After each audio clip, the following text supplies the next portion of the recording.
Hot take. The biggest scam in this industry is convincing you that you need to learn complicated and expensive software to get clients. I know, I was in your shoes once upon a time, but 12 years of experience taught me otherwise. It's been 84 years. Hello designers, this is Angie from Ravenor's Design Academy. Welcome back, already subscribed. Welcome here if you're new.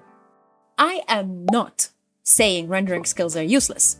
This channel was built on those skills, but that was years ago. What I'm saying is that with the rise of AI, the subscription module for the software, and today's fast-paced and turbulent market, these skills take more out of your time and budget than they should. At the end of the day, this is one of the many ways you can present your project and market yourself. And honestly, that's part of why I stopped making rendering tutorials in the first place.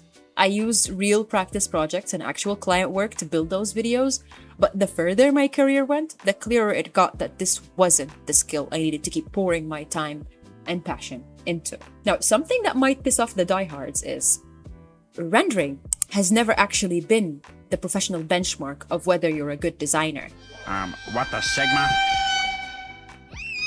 Now, don't come for me. I'm not the only one saying that. Take the NCIDQ, for example, which is a strong certification standard for this industry. They test for space planning, egress, life safety, systems integration, and even bathroom design or restroom design, among other skills. Not once did they test whether you can operate a rendering engine. Another example is international design competitions. Same story. Jurors score concept, functionality, and space planning. A stunning render sitting on top of a weak plan doesn't win. Not when the people judging it actually know what they're looking at. Mission failed. We'll get them next time. Even the curriculum we studied to earn our degrees kinda agrees with that. Whether you studied in India, the UK, Gulf, the US, or somewhere in Europe, rendering shows up as one module among many. Architecture critic Belmont Freeman has literally written about this, saying, "Professors who obsess over the perfect image end up sending students down a rabbit hole of perfecting visuals instead of perfecting the actual design."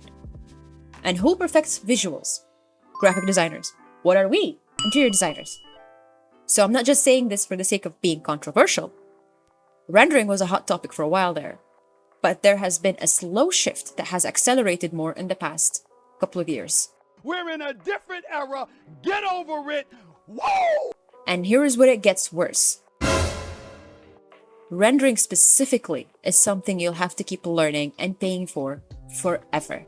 Wait, what? Looking at the actual subscription costs, Inkscape runs you around $500 a year, Lumion over $1,000 a year for the Pro tier, and V-Ray is in a similar range. That's not a one-time payment, by the way. That's a recurring bill every single year for as long as you want to keep using it. Oh, hell no! And guess what? It will keep going up. In this market? Nope. Because that's the other thing. The market itself is shifting. Prices are up on almost everything right now. And when budgets tighten, clients stop paying for frivolity and start paying for practicality. As you know, we've inherited quite a budget crunch from President Trump. I feel that shift myself. The overhead on rendering, the time, the money, the sheer effort stopped being worth it once solving clients' actual problem became the job and not making something pretty. This wasn't worth my time, dude. And that's before we talk about the cost of hardware. These programs want a dedicated GPU, real VRAM, a machine actually built for it that you need to update every couple of years. Now try opening a 2026 version of Lumion on a 5-year-old laptop and watch how fast it crashes.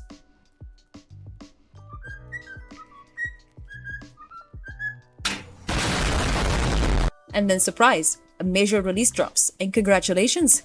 You're relearning half the interface again with a machine that needs to be updated if you want to stay current. I mean, for God's sake, support for SketchUp 2023 is already over. But it's only been 3 years. What? You gotta give me a minute.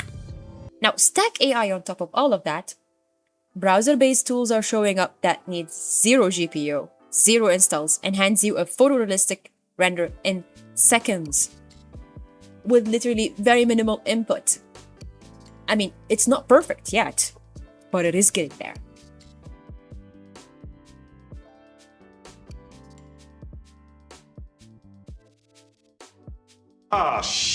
Just to be clear, I'm not saying AI is coming for designers' jobs. That's a whole other debate for another time. But I am saying it just came for your rendering skills if that's what you're betting your whole career on. Don't do that.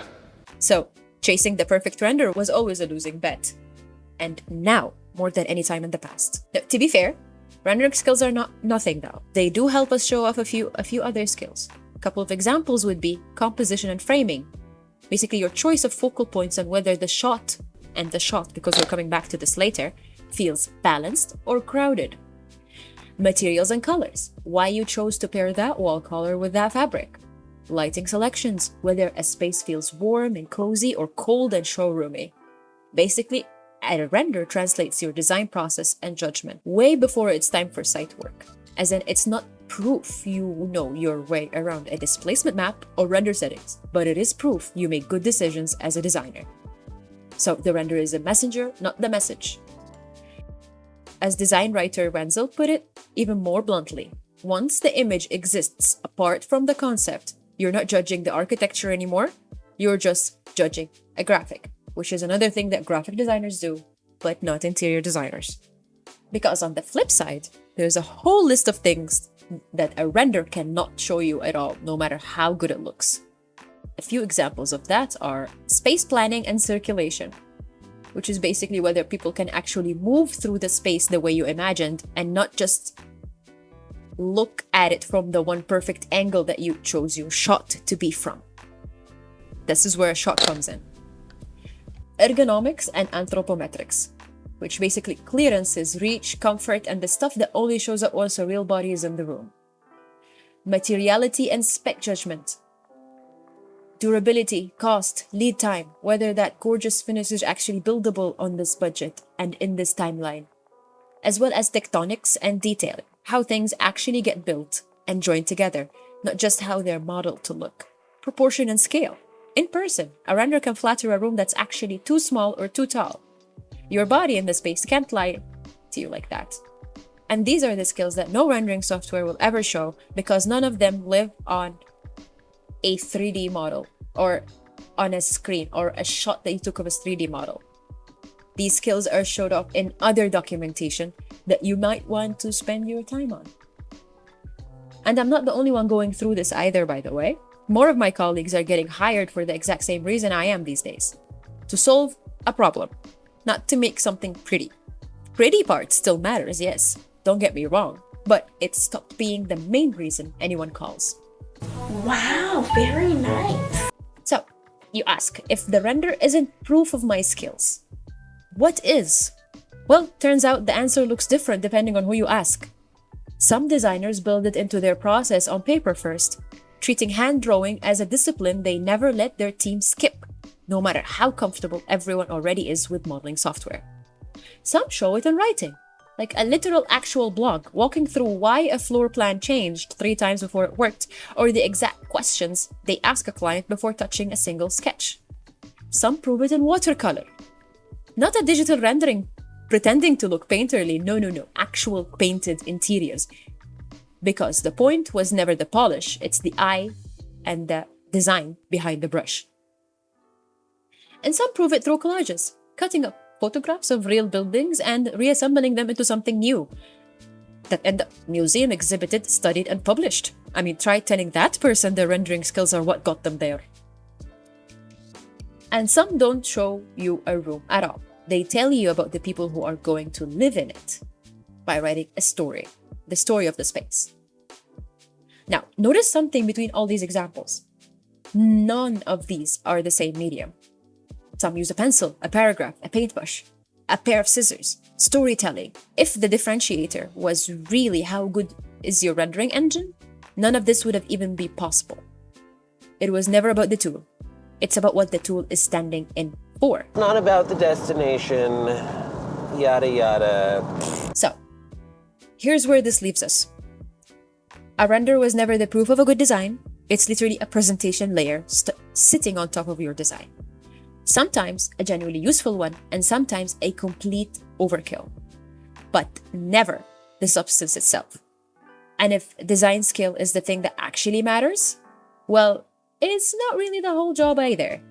There's a second half to this most designers don't see coming until it's already cost them a client or a deadline. But that's for my next video. Oh my god, I can't freaking wait! Now, if this changed how you're thinking about your own portfolio, or if you've got a piece in there you want a second opinion on, drop it in the comments. I read every single one. And if you're new here, go ahead and hit subscribe because we're doing a lot more of this kind of talk going forward. Alright designers, that's it for today.